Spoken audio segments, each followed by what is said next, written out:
সুন্দরবনের ভূমিপুত্র চ্যানেলের পক্ষ থেকে সবাইকে জানাই স্বাগত। তো আজ আমরা এসেছি সামসামনগর বলে একটা জায়গা, যে সুন্দরবনের এরিয়ার মধ্যেই পড়ে। তো দেখুন আমি দাঁড়িয়ে আছি, ঠিক এটা হলো কালীতলা গ্রাম। আর কতটা মানে গ্রামটা আর পুরো জঙ্গলটা কতটা ডিফারেন্স বা কাছাকাছি কতটুকুটা দেখুন। যে কোনো মুহূর্তে বলে না, যে কোনো মুহূর্তে যদি ওপারে বাঘ থাকে এপারে জাম করে চলে আসতে পারে। দেখুন কতটা কাছাকাছি সেই জঙ্গল, সুন্দরবন জঙ্গলটা।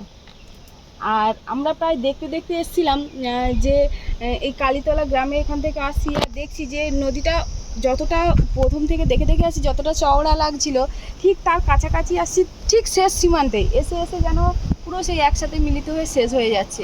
ঠিক আমরা ওই দিকেই যাচ্ছি, আপনাদের আরও দেখাবো। যে দেখুন এই যে নদীটা কতটা সরু হয়ে গেছে। ওইদিকে আপনারা দেখলে দেখতে পাবেন নদীতে মাছ ধরছে অনেক মহিলারা।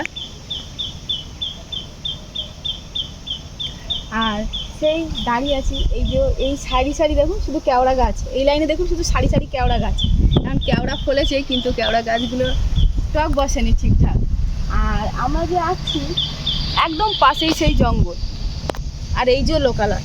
দেখুন তাহলে কতটা জঙ্গলের কাছে আমি দাঁড়িয়ে আছি। তাহলে আপনারা দেখতে পাচ্ছেন এই সেই জঙ্গল, যেখানে মানে এই যে ঘেরা দেওয়া আছে জাল দিয়ে, জাল নয় ঠিক দড়ি মতন ফাঁস করে ঘেরা দেওয়া আছে। আর ঠিক আমরা আছি এ পাটটায়। তো এক দাদুর সাথে আমরা সাক্ষাৎ করবো, যিনি নাকি বহু বছর ধরে জঙ্গল করেছেন। আর দেখুন কতটা কাছাকাছি ওনারা বসবাস করে। এই সেই জঙ্গল সুন্দরবনের, আর এই সেই গ্রাম কালীতলা, যেটা যোগেশগঞ্জ।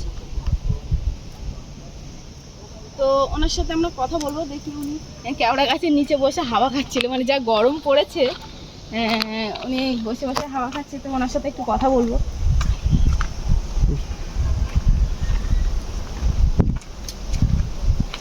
দাদু কেমন আছেন বলুন? ভালো আছেন? তো দাদু খালি গায়ে বসে, যা গরম পড়েছে বুঝতেই পারছেন, এত গরমে খালি গায়ে বসে গাছের তলায় ঠিক কেওড়া গাছের নিচেই বসে হাওয়া খাচ্ছিল। তো আমরা একটু দাদুর সাথে কথা বলবো।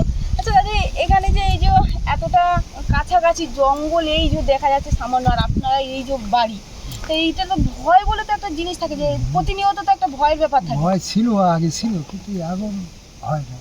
আগে বলতে আগে মাঠটা পার হয়ে আসছে ভাই। এই তো এই মানে ও যদি মনে করে কোনো ব্যাপার না। না, ও ঘেরা টেরা আগে দেওয়া ছিল না, আগে ছিল, তখন পারি সরাসরি আমাদের এই পারে আসতো। তা আপনারা ওইভাবে কিভাবে দিন কাটাতেন, জীবন যেমন করতে কি করা যাবে, কোথায় যাবো? যে কোনো মুহূর্তে তো কিছু হয়ে যেত। আগে হতো, আগে হতো।